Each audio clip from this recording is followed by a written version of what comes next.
Poeta, ensaísta e fotógrafo Nuno Félix da Costa está lançando 2 novos livros no Brasil.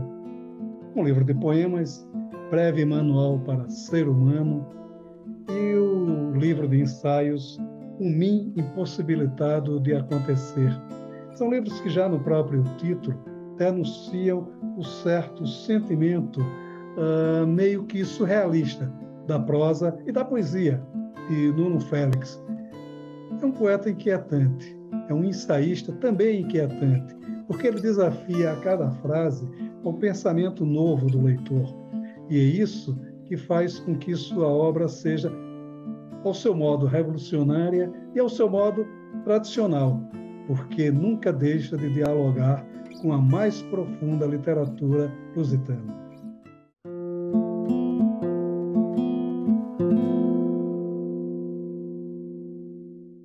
Nuno, vamos começar aqui. Você está lançando 2 livros aqui no Brasil, um livro de poemas e um livro de ensaios. Chama a atenção os livros já pelo próprio título. Vamos falar um pouco sobre o livro de poemas, que já o título é uma provocação, né? Breve Manual para Ser Humano, ou para Ser Humano. Quer dizer, há essa própria dubiedade já no próprio título. E toda a sua obra trabalha com essa dicotomia, com esse diálogo entre as diferenças. Quer dizer, como é que surge esse espanto da sua literatura, da sua poesia, sobretudo? Surge, já tem alguns anos e fui surgindo em formas de início larvares e que se foram estruturando e de alguma forma encalhei na poesia como uma forma maximamente eficiente, maximamente capaz, com o mínimo de informação, dar o máximo de informação, dar o máximo de indagação. Eu acho que aquilo que a poesia me dá de uma forma muito marcada é essa capacidade de interrogar e de ironizar. E você trabalha muito com essa questão da ironia, numa certa análise do que é a alma lusitana, né? Porque você faz uma certa brincadeira com o saudosismo e com o passadismo lusitano, né? Quer dizer, olha, o mundo está além disso, né? Como se dissesse o tempo todo alertando sobre essas questões. Quer dizer, também como é que isso entra na sua poesia, como é que você trabalha isso? Lembro-me que há bastantes anos li um livro de uma francesa sobre o Alcácer Quibir. Chamava-se qualquer coisa dos Três Reis, a Batalha dos Três Reis, ou uma coisa assim. E tinha a ver justamente com o sebastianismo.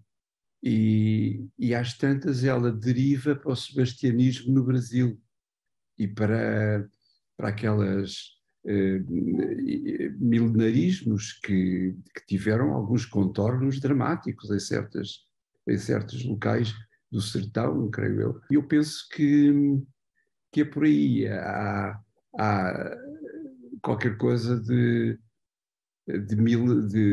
destes milenarismos que persiste na poesia, na minha poesia, e que interroga isso que refere como sendo a alma do português, mas que penso que toca aspectos que são transhumanos, ou seja, que têm a ver com a humanidade em geral, com a forma de sentir a esperança, o patriotismo,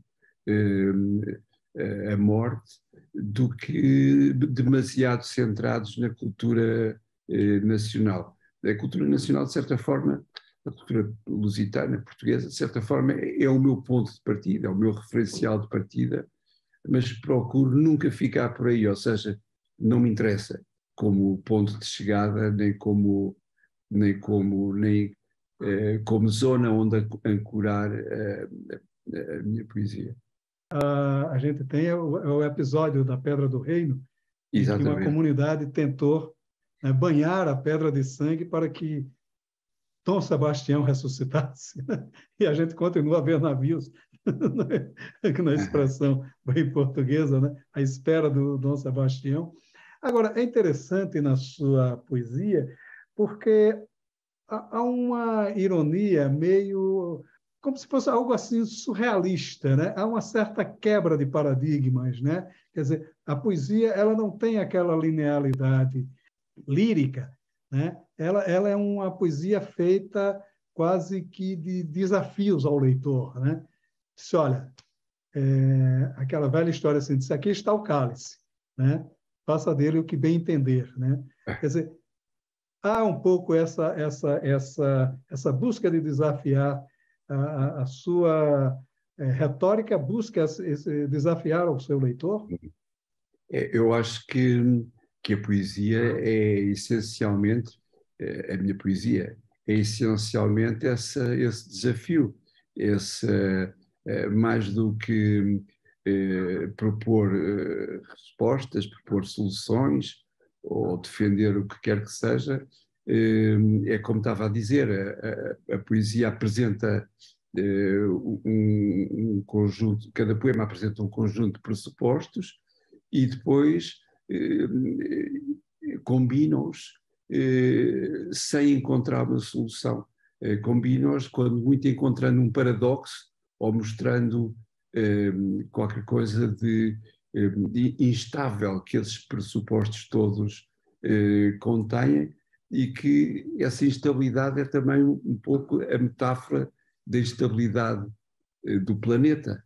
E, portanto, a poesia, para mim, é mais um instrumento de convite à reflexão e também do prazer e da riqueza da reflexão, do que propriamente um mecanismo de enliar ou de encantar ou de cantar.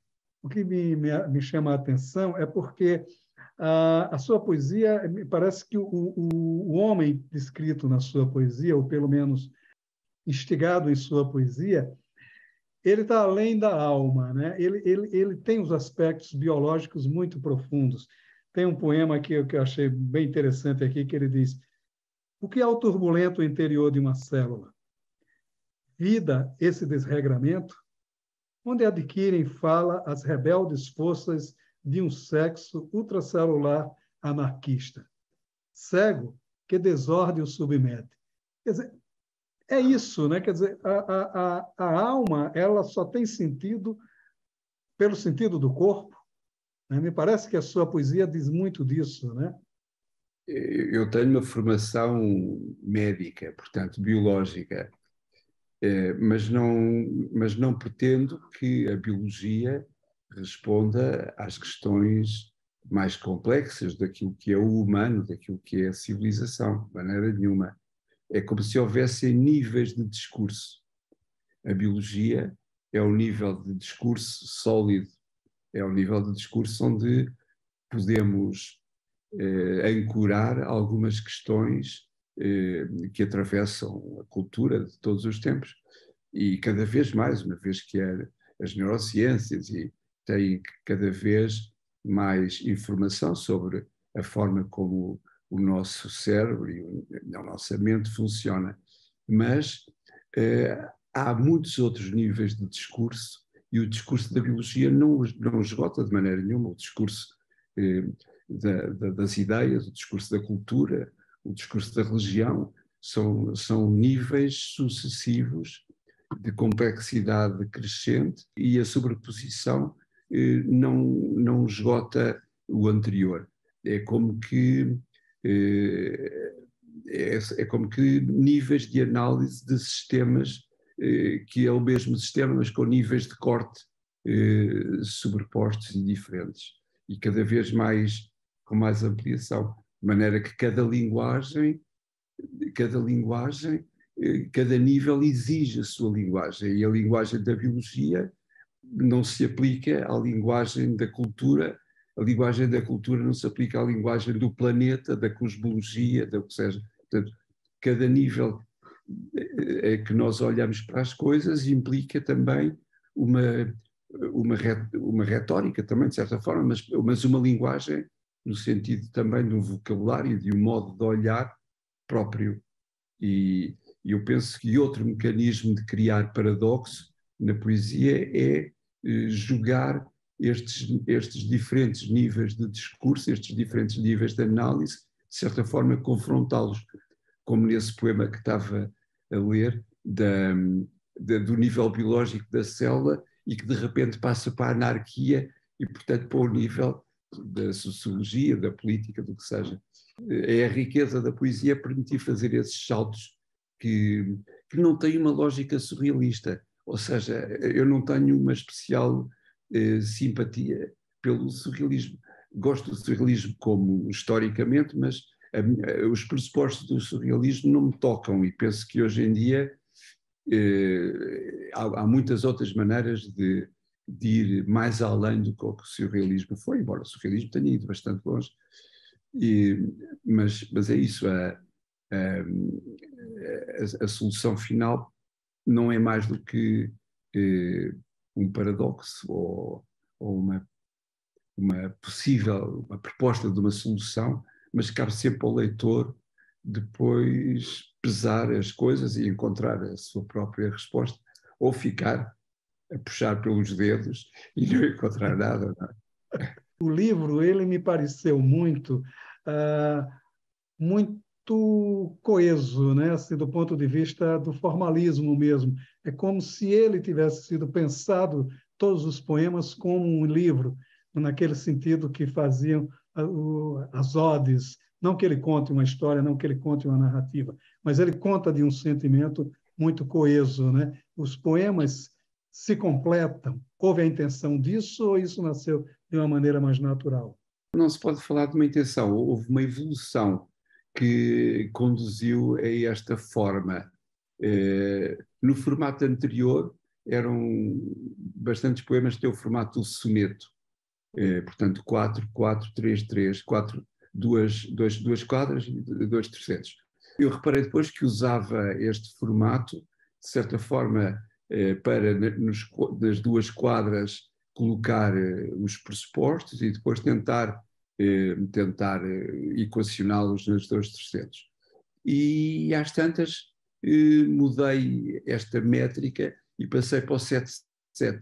7 versos para criar uma atmosfera, para criar um problema, um conjunto de situações que possam constituir uma forma de olhar para a realidade, e depois, nos 7 versos seguintes, esmiuçá-los e tentar perceber o que é que podem produzir, ou em que é que ficam, em que é que resta, ou qual é o resíduo que fica depois do poema. Isto acabou por ser, de certa forma, agora uma grelha que está mais ou menos sedimentada na minha cabeça e eu não preciso de ir além dos 14 versos, acho que poderia ficar aborrecido, e menos também acho que ficaria, muitos poemas têm menos de 14 versos, mas também ficaria um pouco estilo haiku, assim, uma enunciação que depois parece não ter coragem de tirar as consequências do que é proposto. E eu penso que há que ter essa coragem, ou seja, não é bem uma coragem, mas é uma exigência moral quase, quer do poema, quer da poesia em geral e de cada poema em particular. O mim impossibilitado de acontecer é um livro também curioso, porque ele é um livro de ensaios, mas é um ensaio de ideias, né? Não de julgamentos. Quase que em cada frase tem um novo ensaio, quase que em cada frase tem uma provocação para que o leitor reflita sobre aquilo que está sendo dito. Foi essa a intenção mesmo, de certa forma, ir adensando o pensamento à medida que cada frase foi sendo construída? Os 2 livros foram quase contemporâneos. A escrita dos dois livros arrastada, mas escrita quase em paralelo. Não tem nada a ver com uma decifração, mas é como se fosse a linguagem em prosa tentando colmatar aquilo que a poesia deixa obscuro ou deixa por dizer. De certa forma, esta dramatização do mim, em que o mim se confronta com o eu, e este confronto, ou seja, este entendimento do mim e do eu, é muito diferente, é distante do entendimento psicanalítico ou do entendimento da fenomenologia. É de facto procurei criar uma retórica própria e um entendimento próprio no livro do que é o eu e do que é o mim, e pô-los, de certa forma, em confronto, dramatizando esse encontro do mim com o eu. Eu penso que há momentos que têm um valor, sobretudo irónico, outras vezes mais teatral, outras vezes mais filosófico, mas de facto aquilo que atravessa o livro é sempre esta indagação, é sempre esta insatisfação com os vários formatos da escrita. Há sempre um resíduo que fica por dizer, e eu lembro-me da sensação que tive quando li o Fausto do Fernando Pessoa, em que é como se o Fernando Pessoa esperasse que a própria linguagem revelasse ou se revelasse qualquer coisa que estaria escondido e omisso. E há uma posição dramática, mas quase patética, de ele tentando forçar a linguagem e a consciência a dizer o que não pode dizer. A linguagem é um instrumento e não pode dar mais do que qualquer instrumento dá. E é muito forte, foi muito forte essa impressão com que fiquei da leitura do Fausto, que ainda por cima é um livro um bocadinho marginal na obra da Pessoa. Tem uma coisa que me chamou muito a atenção no livro, não é o debate literário, mas é a discussão literária que ele, de certa forma, provoca. Ele está sempre falando um pouco sobre o encanto do fazer literário, né? Ele está sempre dizendo que o mundo pode ser medido, ou pelo menos pode ser visto, a partir de um sentimento literário, né? Quer dizer, isso é muito forte também no livro. Eu penso que a literatura é imensamente enriquecedora. Eu digo enriquecedora com um sentido também de exigência, não tanto da capacidade da literatura, que a literatura tem de entreter, que é imensa, e pronto, a literatura está profissionalizada em muitos escritores, e isso implica fazer compromissos, mas eu penso que o propósito da literatura e a função nobre da literatura é além disso, não é que o entreter também é importante, mas que além disso haja essa exigência de ir além, e ir além em vários planos, desde logo levar a linguagem além, mas também levar o pensamento além enfim, pode ser lunático achar que se pode também levar o mundo além, mas era o ideal. Se pudéssemos empurrar o mundo para uma direção qualquer conveniente. Você tem um aspecto na sua trajetória artística e cultural interessante, porque é aquele aspecto que, de um certo momento, convencionou-se se chamar de um homem do Renascimento, um homem que dialogava com todas as formas de expressão. Você trabalha com fotografia, com poesia, com ensaio, enfim, com as várias expressões artísticas. Como é isso também na cabeça do Nuno? Maurício, mas são só essas três.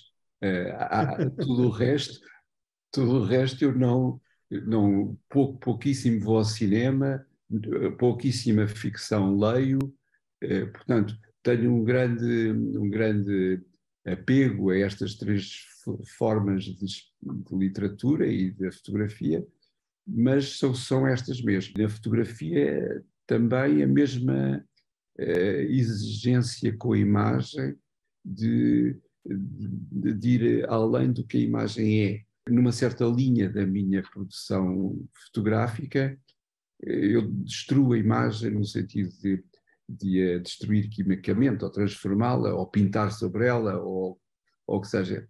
Não nesse livro, não no mundo mesmo, mas em fotografias de mais de exposição, muitas vezes o formato que as fotografias tomam é um formato pictorial, no sentido em que parte-se da imagem, mas parte-se sobretudo da insatisfação da imagem, de uma necessidade de a enriquecer do ponto de vista expressivo, e isso é talvez paralelo com o que acontece também neste diálogo entre a prosa e a poesia, em que é preciso fazer algumas batotas para se conseguir esse efeito de potenciação da linguagem.